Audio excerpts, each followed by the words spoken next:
কলকাতার রেড রোডে আন্তর্জাতিক যোগ দিবস উদযাপন, উপস্থিত প্রধানমন্ত্রী নরেন্দ্র মোদী। আজ আন্তর্জাতিক যোগ দিবস উপলক্ষে ভোর থেকেই উৎসবের আবহে মেতে ওঠে কলকাতার ঐতিহাসিক রেড রোড। সূর্য ওঠার আগে শহরে বিভিন্ন প্রান্ত থেকে হাজার হাজার মানুষ রেড রোডে জমায়েত হন যোগাভ্যাসে অংশ নিতে।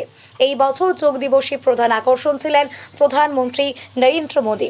বিশেষ বিমানে কলকাতায় পৌঁছে তিনি সরাসরি যোগ দিবসের অনুষ্ঠানে যোগ দেন এবং দেশবাসীর উদ্দেশ্যে স্বাস্থ্য ও সুস্থতার বার্তা দেন।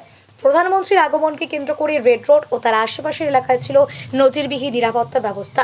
ভোর থেকেই পুলিশ প্রশাসন এবং নিরাপত্তা বাহিনীর কড়া নজরদারি দেখা যায়। অনুষ্ঠানে উপস্থিত ছিলেন পশ্চিমবঙ্গ সরকারের মুখ্যমন্ত্রী শুভেন্দু অধিকারী। প্রধানমন্ত্রী ও মুখ্যমন্ত্রী একই মঞ্চে উপস্থিত থেকে যোগাভ্যাসে অংশ নেন এবং সাধারণ মানুষের সঙ্গে যোগের গুরুত্ব নিয়ে বার্তা দেন। রেড রোড জুড়ে এদিন দেখা যায় রঙিন ম্যাট হাতে নানা বয়সের মানুষের সমাগম। ছাত্রছাত্রী, প্রবীণ নাগরিক, বিভিন্ন সামাজিক সংগঠনের সদস্য এবং যোগপ্রেমীরা উৎসাহের সঙ্গে অংশগ্রহণ করেন। প্রধানমন্ত্রী তার বক্তব্যে বলেন, যোগ শুধু শরীর চর্চা নয়, এটি মানুষের মন ও আত্মার বিকাশের পথ। নিয়মিত যোগাভ্যাস শারীরিক ও মানসিক সুস্থতা বজায় রাখতেই গুরুত্বপূর্ণ ভূমিকা পালন করেন এবং তিনি আরও বলেন, আন্তর্জাতিক যোগ দিবস আজ বিশ্বজুড়ে একটি গণ আন্দোলনের রূপ নিয়েছে। বিশ্বের বিভিন্ন দেশে কোটি কোটি মানুষের যোগাভ্যাসের মাধ্যমে সুস্থ জীবনের বার্তা ছড়িয়ে দিচ্ছেন। অনুষ্ঠানস্থলে প্রধানমন্ত্রীকে দেখতে ভিড় জমার বহু মানুষ। তার বক্তব্য এবং যোগাভ্যাসের মুহূর্তগুলি ক্যামেরাবন্দি করতে ব্যস্ত ছিলেন সংবাদ মাধ্যমের প্রতিনিধিরা। সকালের মনোরম আবহাওয়া একসঙ্গে হাজারো মানুষের যোগাভ্যাস রেড রোডে এক অনন্য দৃশ্যে পরিণত করে। অংশগ্রহণকারীরা বিভিন্ন যোগাসন ও প্রাণায়াম করেন, প্রশিক্ষকদের নির্দেশে নেয়। আয়োজকদের দাবি, এবারে যোগ দিবসের অনুষ্ঠান কলকাতার অন্যতম বৃহত্তম গণযোগ কর্মসূচিতে পরিণত হয়েছে। স্বাস্থ্য ও সচেতনতা বৃদ্ধির পাশাপাশি যোগের প্রতি সাধারণ মানুষের আগ্রহ ও উল্লেখযোগ্যভাবে বেড়েছে। প্রধানমন্ত্রী নরেন্দ্র মোদীর উপস্থিতি অনুষ্ঠানের গুরুত্ব আরও বাড়িয়ে দেয়। তার অংশগ্রহণে যোগ দিবসের বার্তা দেশের পাশাপাশি আন্তর্জাতিক মহলেও নতুন করে পৌঁছে যায়। সকাল বাড়ার সঙ্গে সঙ্গে অনুষ্ঠান সফলভাবে সম্পন্ন হয়। অংশগ্রহণকারীদের মুখে ছিল উৎসাহ ও আনন্দের ছাপ। আন্তর্জাতিক যোগ দিবস উপলক্ষে কলকাতার রেড রোডে এদিন যেন স্বাস্থ্য, শৃঙ্খলা এবং ঐক্যের এক অনন্য ছবি ফুটে ওঠে। যোগা দিবসকে মান্যতা দিয়েছে আন্তর্জাতিক যোগা দিবস। কোথাও গিয়ে কি আজকে নতুন করে পশ্চিমবঙ্গ তথা কলকাতা বিশ্বের সঙ্গে কানেক্ট করলো? অবশ্যই সারা পৃথিবী আজকে ভারতবর্ষের দিকে তাকিয়ে রয়েছেন, মাননীয় প্রধানমন্ত্রীর দিকে তাকিয়ে রয়েছেন। আর মাননীয় প্রধানমন্ত্রী আজকে কলকাতায় বা পশ্চিমবঙ্গে এসে সারা পৃথিবীর নজরটা আজকে পশ্চিমবঙ্গে চলে এসছে।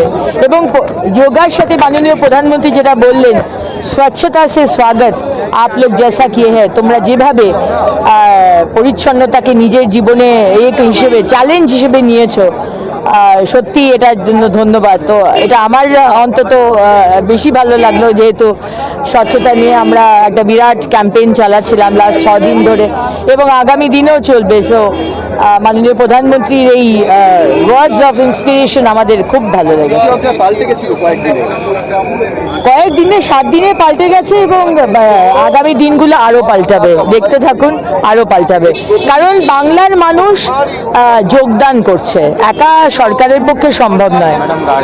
ছোট বড় বা বৃদ্ধ, মধ্যবয়সী সবাই আজকে শহর এবং বাংলাকে মানে সব দিক থেকে তো সুরক্ষিত হবেই, ল অ্যান্ড অর্ডার, কিন্তু তার সাথে সাথে সুস্থ যোগা দিয়ে, স্বচ্ছ পরিষ্কার রেখে আর সবুজ আমরা সবাই করব, এটা আমরা ঠান নিয়েছি।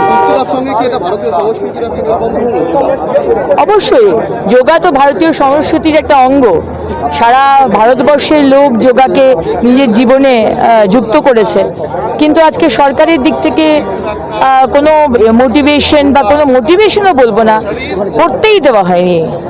অনেক বিষয় আছে যারা বাদ দিয়ে রেখেছিল তাদের রাজনৈতিক কারণে, যেটা আমার মনে হয় অন্যায়। এই জিনিসগুলোকে তো বাদ দিয়ে রাখা যায় না। আয়ুষ্মান ভারত যেরকম মানুষকে দিতে হতো, সেরকম যোগা বা যে জিনিসগুলো মানুষের জীবনে হলে মানুষের ভালো হয়, এখানে রাজনীতির কোনো সম্পর্ক নেই, সেটা করতে দেওয়া উচিত ছিল।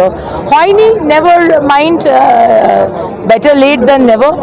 আজ থেকে শুরু হলো এবং এত সুন্দরভাবে শুরু হলো, এত সুন্দর পরিবেশ যারা ছিল তারা অনুভব করেছে আর কি, খুবই সুন্দর। এবং মাননীয় প্রধানমন্ত্রী নিজে প্রথম তো কিছুক্ষণ করলেন, তারপরে নিজে তদারকি করছিলেন, কে কিরম করছে, এটা এরম করে করো, ওটা এরম করে করো, মানে একদম অভিভাবক যাকে বলে। উনি তো প্রধানমন্ত্রী নন, অভিভাবক, আমাদের গার্জেন। আলাদা করে রাজ্য সরকারকে কোনো বার্তা দিলেন এতদিনে এই কাজ দেখে পিএম?